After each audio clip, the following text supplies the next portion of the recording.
Hello friends, मैं Pankaj. Welcome to crazy GK trick. तो friends, Indian polity की series में हमने सबसे लास्ट वीडियो में भाग 6 राज्य की कार्यपालिका को 2 पार्ट में डिस्कस किया था। इसके पहले पार्ट में हमने राज्यपाल के पद को डिस्कस किया था और दूसरे पार्ट में हमने राज्य की विधानमंडल और राज्य की जो मंत्री परिषद है इनके बारे में जाना था। तो चलिए दोस्तों, इस वीडियो में हम राज्य के हाईकोर्ट और राज्य में पंचायती राज व्यवस्था को जान लेते हैं। बहुत ही महत्वपूर्ण टॉपिक है, इस वीडियो को आप बहुत ही ध्यान से देखिएगा। और अगर आपको इस टॉपिक की पीडीएफ डाउनलोड करना है तो आप क्रेजी जीके ट्रिक की एप्लीकेशन पर चले जाइए, आपको सभी पीडीएफ यहाँ पर मिल जाएगी। और अगर आपने इसके पहले के वीडियो नहीं देखे हैं दोस्तों, तो आप हमारी प्लेलिस्ट को फॉलो कर लीजिए, वहाँ पर आपके लिए सभी वीडियो अवेलेबल हैं। तो चलिए शुरू करते हैं। तो सबसे पहला क्वेश्चन देखिए, संविधान के किस अनुच्छेद में उच्च न्यायालय का उल्लेख किया गया है? तो आइए सबसे पहले मैं आपको हाईकोर्ट और पंचायती राज के बारे में शॉर्ट डिटेल समझा देता हूँ। देखिए, अगर आप इसको और डिटेल में पढ़ना चाहते हैं तो इसकी ऑडियो क्लिप की लिंक मैंने आपको डिस्क्रिप्शन में दी है, आप उस ऑडियो को सुन लीजिए, तो इस टॉपिक के आपके सभी डाउट एक ही बार में क्लियर हो जाएंगे। तो देखिए फ्रेंड्स, भारत के संविधान के भाग 6 में आर्टिकल 214 से लेकर 231 तक उच्च न्यायालय से संबंधित जितने भी प्रावधान हैं उनका उल्लेख किया गया है। क्लियर? तो यहाँ पर हमें सबसे पहले भाग को और इसके आर्टिकल को याद रखना पड़ेगा। तो देखिए, भारतीय संविधान में हाईकोर्ट से संबंधित जितने भी महत्वपूर्ण आर्टिकल्स हैं, यहाँ पर मैं आपको एक एक करके वे सभी आर्टिकल्स बता देता हूँ। तो देखिए, इसमें सबसे पहला आर्टिकल है आर्टिकल 214। संविधान के आर्टिकल 214 में राज्य के लिए उच्च न्यायालय का प्रावधान किया गया है। हर राज्य का एक उच्च न्यायालय होगा। यह प्रावधान संविधान के आर्टिकल 214 में देखने को मिलता है। लेकिन देखिए दोस्तों, संसद द्वारा 7वां संविधान संशोधन 1956 में किया गया था और इसमें यह प्रावधान किया गया था कि संसद 2 या 2 से अधिक राज्यों के लिए एक साझा उच्च न्यायालय का प्रावधान कर सकती है। ओके, यह प्रावधान संविधान के आर्टिकल 231 में भी उल्लेखित है, जिस पर हम बाद में डिस्कस करेंगे। तो पहला आर्टिकल तो ये हो गया। इसके बाद देखिए, आर्टिकल 216 दिया गया है, जिसमें उच्च न्यायालय के गठन का प्रावधान किया गया है। अब आपको ये फैक्ट तो पता चल ही गया है कि उच्च न्यायालय का जो गठन है किसी भी राज्य में संसद द्वारा किया जाता है। लेकिन देखिए दोस्तों, किसी भी उच्च न्यायालय में एक मुख्य न्यायाधीश और अन्य कितने न्यायाधीश होंगे, इसका जो डिसीजन है वो राष्ट्रपति के द्वारा लिया जाता है। राष्ट्रपति आवश्यकता अनुसार किसी भी उच्च न्यायालय में जितने न्यायाधीशों की आवश्यकता है उतने न्यायाधीशों की नियुक्ति कर सकते हैं। तो इसीलिए देखिए फ्रेंड्स, किसी भी हाईकोर्ट में न्यायाधीशों की संख्या कितनी होगी, संविधान में इसके बारे में कोई भी प्रावधान नहीं किया गया है। आवश्यकता अनुसार जितने भी न्यायाधीशों की नियुक्ति राष्ट्रपति करना चाहे उतने न्यायाधीशों की नियुक्ति किसी भी हाईकोर्ट में राष्ट्रपति के द्वारा कर दी जाती है। इसके बाद एक और इम्पोर्टेंट आर्टिकल है आर्टिकल 217, जिसमें हाईकोर्ट के न्यायाधीशों की नियुक्ति और उनके पद से संबंधित शर्तों का उल्लेख किया गया है। इस आर्टिकल के तहत देखिए दोस्तों, किसी भी हाईकोर्ट में मुख्य न्यायाधीश और अन्य न्यायाधीशों की नियुक्ति राष्ट्रपति के द्वारा की जाती है।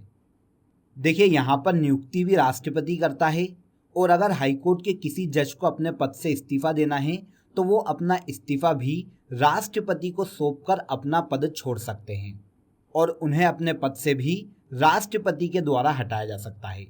लेकिन देखिए दोस्तों, राष्ट्रपति के द्वारा सिद्ध कदाचार के आधार पर ही किसी न्यायाधीश को उनके पद से हटाया जा सकता है। इसके पहले देखिए, सुप्रीम कोर्ट के न्यायाधीशों को हटाने के लिए जिस प्रकार की प्रोसीजर को हमने पढ़ा था, सेम वैसी ही प्रक्रिया हाई कोर्ट के न्यायाधीशों को हटाने के लिए आवश्यक है। मतलब देखिए, हाई कोर्ट के न्यायाधीशों को हटाने के लिए जो प्रोसीजर है वो सुप्रीम कोर्ट के न्यायाधीश के समान है। और आप सभी जानते हैं कि सुप्रीम कोर्ट के न्यायाधीशों को उसी प्रक्रिया के द्वारा हटाया जा सकता है जिस प्रक्रिया के द्वारा राष्ट्रपति को उनके पद से हटाया जाता है। मतलब हाईकोर्ट के किसी जज को अपने पद से हटाने के लिए भी महाभियोग जैसी प्रक्रिया का ही पालन किया जाएगा। ओके, आई होप आपको यहाँ पर इतना क्लियर हो गया होगा। इसके बाद देखिए, अगर हम हाईकोर्ट के जज की रिटायरमेंट की बात करें तो ये 62 वर्ष की आयु तक अपने पद पर रह सकते हैं। 62 वर्ष की एज हाईकोर्ट के न्यायाधीशों की रिटायरमेंट की एज होती है। अब क्वेश्चन आता है कि किस व्यक्ति को हाई कोर्ट का जज नियुक्त किया जा सकता है। तो देखिए दोस्तों, उसे भारत का नागरिक होना चाहिए, 10 वर्ष तक किसी भी हाई कोर्ट में न्यायिक कार्य का अनुभव हो, या इसके अलावा 10 वर्ष तक उसे किसी भी राज्य के हाई कोर्ट में महाधिवक्ता के रूप में कार्य करने का अनुभव हो। तो ऐसे व्यक्ति को उच्च न्यायालय का न्यायाधीश नियुक्त किया जा सकता है। तो देखिए, यहाँ पर हमने हाई कोर्ट के जज से संबंधित 3 प्रोसीजर को समझा है। सबसे पहला, हाई कोर्ट के जज की नियुक्ति राष्ट्रपति करता है। उन्हें अपने पद से भी राष्ट्रपति हटा सकता है, और अगर इन्हें अपने पद से इस्तीफा देना है तो वो भी ये राष्ट्रपति को सौंपकर अपना पद छोड़ सकते हैं। लेकिन देखिए दोस्तों, संविधान के आर्टिकल 219 के तहत हाई कोर्ट के न्यायाधीश अपने पद की जो शपथ है वो संबंधित राज्य के राज्यपाल के सामने लेते हैं। मतलब राज्य के हाई कोर्ट के न्यायाधीशों को उनके पद की जो शपथ है वो राज्यपाल के द्वारा दिलवाई जाती है। तो बस ये एक फैक्ट में आपको राज्यपाल याद करना है कि हाई कोर्ट के न्यायाधीश अपने पद की जो शपथ है वो राज्यपाल के सामने लेते हैं। इसके बाद देखिए, संविधान के आर्टिकल 221 में उच्च न्यायालय के न्यायाधीशों के वेतन का उल्लेख किया गया है। हाई कोर्ट के जजों का वेतन जो है वो संसद द्वारा निर्धारित किया जाता है, लेकिन जब तक हाई कोर्ट के न्यायाधीश अपने पद पर है इनका वेतन संबंधित राज्य की संचित निधि से दिया जाता है। लेकिन अगर ये रिटायर हो जाते हैं तो इनकी पेंशन जो है वो केंद्र की संचित निधि से दी जाती है। तो बहुत ही महत्वपूर्ण फैक्ट है दोनों, वेतन और भत्ते राज्य की संचित निधि से और इनकी पेंशन केंद्र की संचित निधि से दी जाती है। इसके बाद एक और महत्वपूर्ण आर्टिकल है दोस्तों, आर्टिकल 226। वेरी इंपॉर्टेंट आर्टिकल है, इसे बहुत ही अच्छे से ध्यान रखिएगा। देखिए, आर्टिकल 226 के तहत हाई कोर्ट को भी मौलिक अधिकारों के उल्लंघन पर रिट जारी करने की शक्ति दी गई है। देखिए, इस टॉपिक को हमने सुप्रीम कोर्ट के समय भी डिस्कस किया था और मौलिक अधिकारों में भी डिस्कस किया था, और वहाँ पर हमको पता चला था कि आर्टिकल 32 के तहत मौलिक अधिकारों के उल्लंघन पर सुप्रीम कोर्ट 5 प्रकार की रिट जारी कर सकता है, और आर्टिकल 226 के तहत हाई कोर्ट भी मौलिक अधिकारों के उल्लंघन पर रिट जारी कर सकता है। तो हाई कोर्ट की रिट जारी करने की जो शक्ति है वो आर्टिकल 226 में दी गई है। इसके बाद देखिए, सबसे लास्ट आर्टिकल जिस पर हमने पहले भी डिस्कस किया था, आर्टिकल 231। ये आर्टिकल प्रावधान करता है कि संसद नियम बनाकर 2 या 2 से अधिक राज्यों के लिए एक साझा उच्च न्यायालय का गठन कर सकती है। देखिए, अगर हम भारत में हाई कोर्ट की बात करें तो वर्तमान में भारत में 25 हाई कोर्ट है। इसे याद रखिएगा और इसे नोट कर लीजिएगा। अब देखिए, आप सोच रहे होंगे कि भारत में तो 28 राज्य हैं, तो ऐसी कंडीशन में हाई कोर्ट केवल 25 क्यों? तो देखिए दोस्तों, कुछ हाई कोर्ट ऐसे भी हैं जो 2 या 2 से अधिक राज्यों के मामलों को देखते हैं। अब देखिए, ऐसे 7 हाई कोर्ट है दोस्तों जो कि 2 या 2 से अधिक राज्यों के मामलों को देखते हैं। सबसे पहला है मुंबई हाई कोर्ट, जिसमें महाराष्ट्र, गोवा, दादर नगर हवेली और दमन और दीव। इसके बाद है कोलकाता हाई कोर्ट, जिसमें पश्चिम बंगाल के अलावा अंडमान निकोबार जो केंद्र शासित प्रदेश है इनके मामलों की सुनवाई की जाती है। गुवाहाटी हाई कोर्ट में अरुणाचल प्रदेश, असम, नागालैंड और मिजोरम, इन 4 राज्यों के मामलों की सुनवाई की जाती है। केंद्र शासित प्रदेश लक्षद्वीप जो है वो केरल हाई कोर्ट के अंतर्गत शामिल किया जाता है। मतलब केरल हाई कोर्ट में केरल और लक्षद्वीप दोनों के मामलों की सुनवाई की जाती है। इसके बाद मद्रास हाई कोर्ट में तमिलनाडु के अलावा पौंडीचेरी राज्य के मामलों की सुनवाई की जाती है। पंजाब हरियाणा हाई कोर्ट में पंजाब, हरियाणा और केंद्र शासित प्रदेश चंडीगढ़, इन 3 राज्यों की सुनवाई की जाती है। और देखिए, इसके पहले 7वां जो हाई कोर्ट था वो हैदराबाद हाई कोर्ट था, जहां पर तेलंगाना और आंध्र प्रदेश दोनों के मामलों की सुनवाई की जाती थी। लेकिन देखिए, 1 जनवरी 2019 को अमरावती हाई कोर्ट का गठन किया गया, जो कि आंध्र प्रदेश के मामलों की सुनवाई करता है। इस प्रकार वर्तमान में 25 हाई कोर्ट है। लेकिन उसके बाद देखिए, जम्मू कश्मीर राज्य को केंद्र शासित प्रदेश बना दिया गया और लद्दाख को इससे अलग कर दिया गया। तो जम्मू कश्मीर हाई कोर्ट जो है वो जम्मू कश्मीर के साथ साथ लद्दाख के भी मामलों की सुनवाई करता है। तो अब 7वां जो हाई कोर्ट है वो जम्मू कश्मीर हाई कोर्ट है। अगर कभी भी आपसे क्वेश्चन ऐसा पूछा जाए कि ऐसे कितने केंद्र शासित प्रदेश हैं जिनके अपने हाई कोर्ट हैं, तो ऐसे 2 केंद्र शासित प्रदेश हैं। पहला है दिल्ली और अब बन गया है Jammu and Kashmir high court, क्योंकि जम्मू कश्मीर को 2019 में केंद्र शासित प्रदेश बना दिया गया है। क्लियर? तो हाई कोर्ट से संबंधित जितने भी फैक्ट हैं वो यहाँ पर मैंने आपको बहुत ही डिटेल में समझाए हैं। अब मैं आपको पंचायती राज के बारे में बता देता हूँ। तो देखिए, सबसे पहले तो आप ये जान लीजिए कि पंचायती राज व्यवस्था जो है वो राज्य सूची का विषय है। अब इसका मतलब क्या होता है? तो देखिए, संविधान की 7वीं अनुसूची में 3 प्रकार की सूचियां दी गई है: राज्य सूची, संघ सूची और समवर्ती सूची। राज्य सूची में वे विषय शामिल किए जाते हैं जिस पर राज्य कानून बना सकता है। संघ सूची के विषय वो जिस पर केंद्र सरकार कानून बना सकती है, और समवर्ती सूची के विषय वो जिस पर राज्य और केंद्र दोनों कानून बना सकते हैं। तो इसी प्रकार पंचायती राज जो है ये राज्य सूची का विषय है। मतलब पंचायती राज पर नियम बनाने की शक्ति राज्य सरकार को दी गई है। पंचायती राज पर जो नियम हैं वो राज्य की विधानमंडल द्वारा बनाए जाते हैं और इनके चुनाव से संबंधित प्रावधान भी राज्य की विधानमंडल द्वारा ही किए जाते हैं। अब देखिए, अगर हम अकॉर्डिंग टू कॉन्स्टिट्यूशन बात करें तो संविधान के भाग 9 में आर्टिकल 243 के अंतर्गत पंचायती राज व्यवस्था का उल्लेख किया गया है।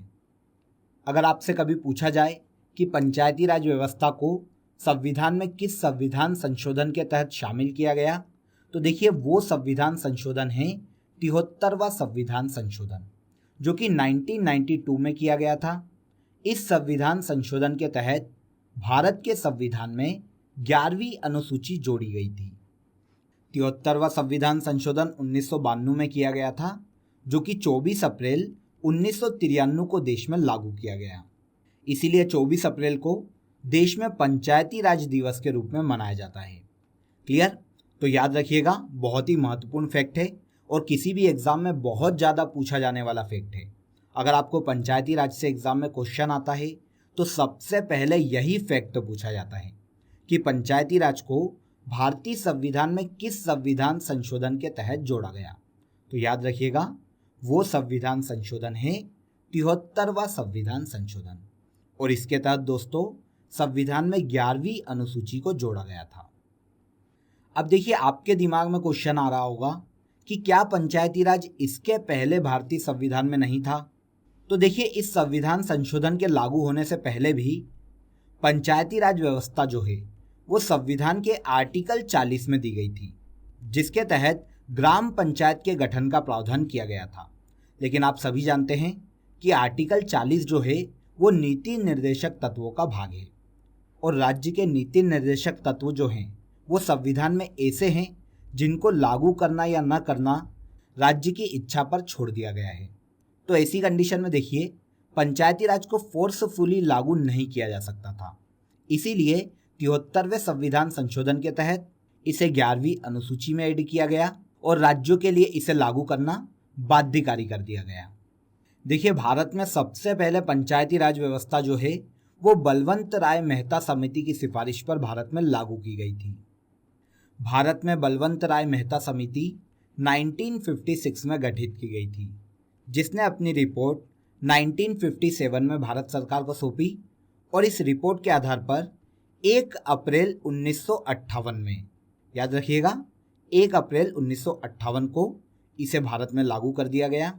और इस समिति की सिफारिश पर भारत में त्रिस्तरीय पंचायती राज को अपनाया गया। वेरी वेरी इंपॉर्टेंट क्वेश्चन है। भारत में त्रिस्तरीय पंचायती राज की जो व्यवस्था है वो बलवंत राय मेहता समिति की सिफारिश के आधार पर की गई है, जिसमें ग्राम स्तर पर ग्राम पंचायत का गठन किया जाता है, मध्य स्तर पर पंचायत समिति का गठन किया जाता है और जिला स्तर पर जिला परिषद का गठन किया जाता है। देखिए, पंचायतों का जो कार्यकाल है वो 5 वर्षों का निर्धारित किया गया है, लेकिन पंचायतों को विधानसभा की ही तरह इससे पहले भी भंग किया जा सकता है, लेकिन अधिकतम पंचायत का कार्यकाल 5 वर्ष का होता है। और अगर किसी को भी पंचायत का चुनाव लड़ना है तो उसे न्यूनतम 21 वर्ष की आयु पूरी कर लेनी चाहिए। क्लियर? तो देखिए ये बेसिक फैक्ट थे जो यहाँ पर मैंने आपको बताए हैं। पंचायती राज से जितने भी क्वेश्चन बनते हैं दोस्तों, ऑलमोस्ट यहीं से पूछे जाते हैं कि पंचायती राज व्यवस्था क्या है। तो याद रखिएगा दोस्तों, पंचायती राज व्यवस्था जो है वो शक्तियों का विकेंद्रीकरण है, जिसके तहत देखिए जो विकास है या निर्णय लेने की जो क्षमता है वो निचले स्तर से ऊपर के स्तर की ओर प्रेषित होती है। क्लियर? तो चलिए अब हम क्वेश्चन की तरफ चलते हैं और उम्मीद करता हूं कि इन दोनों ही टॉपिक से अब आपका एक भी क्वेश्चन गलत नहीं होगा। तो यहां पर आंसर हो जाएगा आंसर ए। संविधान के आर्टिकल 214 में राज्य के हाईकोर्ट का उल्लेख किया गया है। नेक्स्ट क्वेश्चन देखिए, भारत में उच्च न्यायालयों की संख्या कितनी है? वेरी वेरी इंपॉर्टेंट क्वेश्चन है और बहुत ही सिंपल सा क्वेश्चन है। भारत में वर्तमान में उच्च न्यायालय की संख्या है 25। सबसे आखिरी बार 2019 में अमरावती उच्च न्यायालय का गठन किया गया था, जो कि आंध्र प्रदेश राज्य का उच्च न्यायालय है। उच्च न्यायालय के न्यायाधीश को पद की शपथ कौन दिलाता है? तो किसी भी हाईकोर्ट के जो जज हैं वो अपने पद की शपथ जो है वो संबंधित राज्य के राज्यपाल के समक्ष लेते हैं। तो आंसर बी। इसके बाद देखिए, उच्च न्यायालय के न्यायाधीश की नियुक्ति कौन करता है? तो भले ही हाईकोर्ट किसी भी राज्य का हो, उनके न्यायाधीशों की नियुक्ति का अधिकार भारत के राष्ट्रपति को दिया गया है। तो यहां आंसर हो जाएगा आंसर सी। उच्च न्यायालय के न्यायमूर्ति की सेवानिवृत्ति की आयु कितनी है? तो किसी भी हाईकोर्ट के न्यायाधीशों की सेवानिवृत्ति की आयु 62 वर्ष होती है और सुप्रीम कोर्ट के न्यायाधीशों की सेवानिवृत्ति की आयु 65 वर्ष होती है। तो आंसर हो जाएगा आंसर सी। उच्च न्यायालय के न्यायाधीशों की सेवानिवृत्ति की आयु 62 वर्ष है। आगे देखिए, निम्नलिखित में से भारत में एक उच्च न्यायालय के बारे में क्या सही नहीं है? तो देखिए इस क्वेश्चन में हमको बताना है कि इनमें से कौन सा कथन उच्च न्यायालय के संबंध में सही नहीं है। तो पहला कथन देखिए, द्वितीय अपील उच्च न्यायालय के अपीली अधिकार क्षेत्र में आती है। तो ये बिल्कुल सही है। उच्च न्यायालय के प्रत्येक न्यायाधीश की नियुक्ति राष्ट्रपति करता है। ये भी बिल्कुल सही है। उच्च न्यायालय के न्यायाधीशों की नियुक्ति राज्यपाल करता है। तो ये कथन यहाँ पर गलत है। तो आंसर हो जाएगा आंसर सी। उच्च न्यायालय के न्यायाधीशों की नियुक्ति राष्ट्रपति के द्वारा की जाती है, न कि राज्यपाल के द्वारा। ओके, आगे देखिए, निम्नलिखित कथनों पर विचार कीजिए। तो ये क्वेश्चन यहाँ पर मल्टीपल चॉइस में दिया गया है दोस्तों। तो सबसे पहले हम कथनों को देख लेते हैं। भारत में 25 उच्च न्यायालय हैं। बिल्कुल सही। पंजाब, हरियाणा और केंद्र शासित प्रदेश चंडीगढ़ का एक ही सामूहिक उच्च न्यायालय है। तो ये भी बिल्कुल सही है।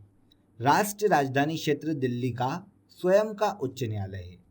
तो तीसरा कथन भी सही है। तो यहाँ पर देखिए, यहाँ पर तीनों ही कथन सही हैं। आगे आते हैं। एक उच्च न्यायालय का न्यायाधीश अपना त्यागपत्र संबोधित करता है। अगर उच्च न्यायालय के न्यायाधीश को अपने पद से इस्तीफा देना है तो वो राष्ट्रपति को अपना इस्तीफा सौंपकर अपने पद को छोड़ सकता है। क्लियर? अगला क्वेश्चन है, भारत में उच्च न्यायालय के संबंध में निम्नलिखित कथनों पर विचार कीजिए। तो पहला कथन देखिए, देश में 18 उच्च न्यायालय हैं। बिल्कुल गलत। उनमें से 3 का क्षेत्राधिकार एक राज्य से अधिक पर है। तो ये भी बिल्कुल गलत है, क्योंकि भारत में ऐसे हाईकोर्ट की संख्या 7 है। किसी भी संघ राज्य क्षेत्र का अपना उच्च न्यायालय नहीं है। तो ये भी बिल्कुल गलत है। उच्च न्यायालय के न्यायाधीश 62 वर्ष की उम्र तक पद धारित करते हैं। तो चौथा कथन यहाँ पर सही है। तो देखिए दोस्तों, यहाँ पर आंसर हो जाएगा आंसर डी। केवल चौथा पॉइंट ही यहाँ पर सही है। इसके बाद देखिए, केंद्र शासित प्रदेश लद्दाख के मामले किस हाईकोर्ट के अंतर्गत शामिल किए जाते हैं? तो इसके बारे में डिटेल में मैंने आपको बताया था दोस्तों। बहुत ही महत्वपूर्ण क्वेश्चन है। इस क्वेश्चन को आप नोट कर लीजिएगा, क्योंकि ये क्वेश्चन आने वाली एग्जाम में आपसे डेफिनेटली पूछा जा सकता है। तो इसका आंसर आप सभी को पता भी है। आंसर हो जाएगा जम्मू कश्मीर। लद्दाख के जो कानूनी मामले हैं वो जम्मू कश्मीर हाईकोर्ट के अंतर्गत शामिल किए जाते हैं। अगले क्वेश्चन पर चलते हैं। निम्नलिखित उच्च न्यायालयों में से कौन एक से अधिक राज्य या केंद्र शासित प्रदेश के लिए है। तो देखिए इन चारों हाईकोर्ट में केवल मुंबई हाईकोर्ट ऐसा है जिसमें एक से अधिक राज्यों के मामलों की सुनवाई की जाती है। मुंबई के अंतर्गत देखिए महाराष्ट्र के अलावा गोवा, दमन और दीव और दादर नगर हवेली, इनके मामलों की सुनवाई की जाती है। दिल्ली के अतिरिक्त किस अन्य केंद्र शासित प्रदेश का अपना उच्च न्यायालय है? तो देखिए 2019 तक केवल दिल्ली में ही उच्च न्यायालय था और दिल्ली ही ऐसा केंद्र शासित प्रदेश था जिसका अपना उच्च न्यायालय है। लेकिन 2019 में जम्मू कश्मीर राज्य को भी केंद्र शासित प्रदेश मतलब यूनियन टेरिटरी घोषित कर दिया गया है। तो अब दिल्ली के अलावा जम्मू कश्मीर भी एक ऐसा केंद्र शासित प्रदेश है जिसका अपना उच्च न्यायालय है। निम्नलिखित में से किसके मामले उच्च न्यायालय और उच्चतम न्यायालय दोनों की अधिकारिता में आते हैं? तो आप सभी जानते हैं कि मौलिक अधिकारों का संरक्षण उच्च न्यायालय और उच्चतम न्यायालय दोनों के ही अधिकार क्षेत्र में शामिल किया जाता है। आर्टिकल 32 के तहत मौलिक अधिकारों के उल्लंघन पर सुप्रीम कोर्ट रिट जारी कर सकता है और यही काम आर्टिकल 226 के तहत हाई कोर्ट द्वारा भी किया जाता है। तो आंसर हो जाएगा आंसर सी। आगे चलते हैं। एक उच्च अधिकार प्राप्त न्यायालय द्वारा उत्प्रेषण रिट जारी की जाती है। तो देखिए किसी भी ऊपरी कोर्ट द्वारा अपने अधीनस्थ न्यायालय को उत्प्रेषण रिट जारी की जाती है ताकि कोई भी उच्च न्यायालय अपने अधीनस्थ न्यायालय का जो मामला है उसे अपने पास बुला सके और उसका रिव्यू कर सके। तो आंसर हो जाएगा आंसर ए। इसके बाद देखिए उच्च न्यायालय किस अनुच्छेद के तहत मौलिक अधिकारों के उल्लंघन पर रिट जारी कर सकता है? तो सेकेंड लास्ट क्वेश्चन में इसके बारे में मैंने आपको बताया है, वो आर्टिकल है आर्टिकल 226। आर्टिकल 226 के तहत हाई कोर्ट मौलिक अधिकारों के उल्लंघन पर रिट जारी कर सकता है। भारत में त्रिस्तरीय पंचायती राज व्यवस्था की सिफारिश किसने की थी? तो भारत में सबसे पहले त्रिस्तरीय पंचायती राज व्यवस्था जो है वो बलवंत राय मेहता समिति की सिफारिश पर भारत में लागू की गई थी। तो आंसर बी। बलवंत राय मेहता समिति जो कि 1956 में गठित हुई थी, इसी की सिफारिश पर भारत में त्रिस्तरीय पंचायती राज को लागू किया गया था। अगला क्वेश्चन है अंडमान एवं निकोबार द्वीप पर निम्नलिखित उच्च न्यायालयों में से किस एक का क्षेत्राधिकार है? तो देखिए अंडमान एवं निकोबार के जो मामले हैं वो कोलकाता उच्च न्यायालय के अंतर्गत शामिल किए जाते हैं। तो आंसर बी। बलवंत राय मेहता समिति ने किस प्रकार की पंचायती राज व्यवस्था की अनुशंसा की थी? तो बलवंत राय मेहता समिति की सिफारिश पर भारत में त्रिस्तरीय पंचायती राज को लागू किया गया था। तो आंसर हो जाएगा आंसर बी। निम्नलिखित में से कौन पंचायतों की संरचना के बाबत उपबंध करने को अधिकृत है? तो देखिए पंचायतों पे अगर कोई भी नियम बनाना है और पंचायतों को अगर किसी भी प्रकार की शक्ति प्रदान करना है तो इसका जो निर्णय है वो राज्य की विधानमंडल द्वारा किया जाता है, क्योंकि पंचायत जो है वो राज्य सूची का विषय है। तो आंसर हो जाएगा राज्य की विधानमंडल। ओके, नेक्स्ट क्वेश्चन पर आते हैं दोस्तों। जिला न्यायाधीश शब्द संविधान के किस अनुच्छेद में आया है? तो देखिए जिला न्यायाधीश से सामान्यतः ज़्यादा टफ क्वेश्चन नहीं पूछे जाते, केवल आप इसका एक आर्टिकल याद रख लीजिए तो यहाँ पर आपका काम हो जाएगा। तो देखिए भारत के संविधान में जिला न्यायाधीश का जो पद है वो आर्टिकल 233 में उल्लेखित है। तो आंसर हो जाएगा आंसर डी। संविधान के आर्टिकल 233 से लेकर 237 तक जिला न्यायालय से संबंधित उपबंध दिए गए हैं। निम्नलिखित कथनों पर विचार कीजिए। तो चलिए सबसे पहले हम कथन देख लेते हैं दोस्तों।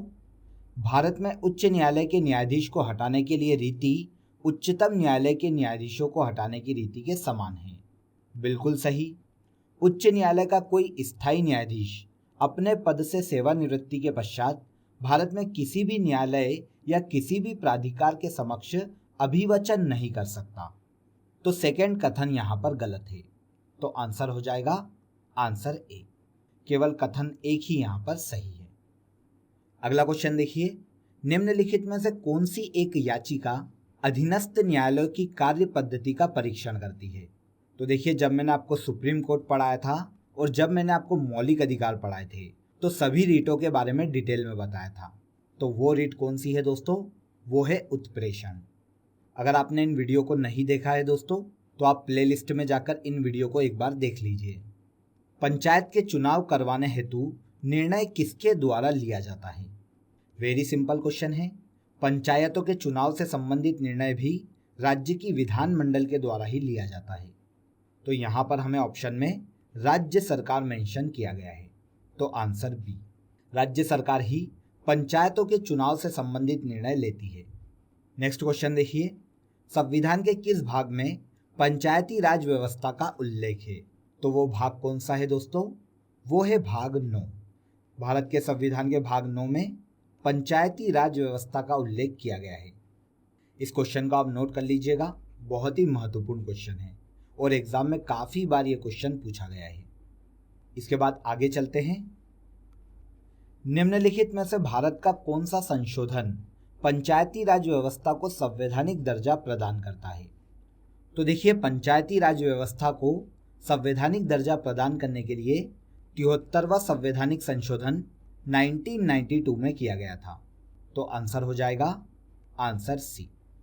भारत के संविधान में पंचायतों तथा नगर पालिकाओं से संबंधित 73वें और 74वें संवैधानिक संशोधन जब हुए उस समय भारत के प्रधानमंत्री कौन थे? तो देखिए, 1992 में जब ये दोनों संशोधन किए गए थे दोस्तों, तो उस वक्त भारत के प्रधानमंत्री पीवी नरसिम्हा राव थे। तो आंसर हो जाएगा आंसर सी। अगला क्वेश्चन देखिए, पंचायतों एवं नगर पालिकाओं के संबंध में भारत में किस वर्ष प्रावधान किया गया? तो देखिए, इनके लिए जो संविधान संशोधन किया गया था वो तो 1992 में किया गया था, लेकिन इन्हें भारत में 1993 में लागू किया गया था। तो यहाँ पर हमें ऑप्शन में 1992 नहीं दिया गया है, तो लागू होने का वर्ष है 1993। पंचायती राज विषय है। तो देखिए, आप सभी जानते हैं कि पंचायती राज व्यवस्था जो है वो राज्य सूची का विषय है। इसीलिए पंचायतों पर किसी भी प्रकार का कानून बनाने का अधिकार राज्य सरकार को दिया गया है। इसके बाद देखिए, पंचायत चुनाव कब होते हैं दोस्तों? तो पंचायत के जो चुनाव हैं वो प्रत्येक 5 वर्ष में होते हैं, क्योंकि पंचायतों का अधिकतम कार्यकाल 5 वर्ष का होता है। इसके बाद लास्ट क्वेश्चन देखिए, स्थानीय स्वशासन की सर्वोत्तम व्याख्या यह की जा सकती है कि यह एक प्रयोग है। देखिए, यहाँ पर स्थानीय स्वशासन का मतलब पंचायती राज और नगर पालिकाओं से है, और यह दोनों ही व्यवस्था दोस्तों लोकतंत्र में शक्तियों का विकेंद्रीकरण है। तो आंसर हो जाएगा आंसर बी। स्थानीय स्वशासन के द्वारा शक्तियों का विकेंद्रीकरण किया जाता है, जिसके तहत ऊपरी पद सोपान से लेकर निचले पद सोपानों तक सबको अपने अधिकार क्षेत्र में निर्णय लेने का अधिकार दिया जाता है। क्लियर?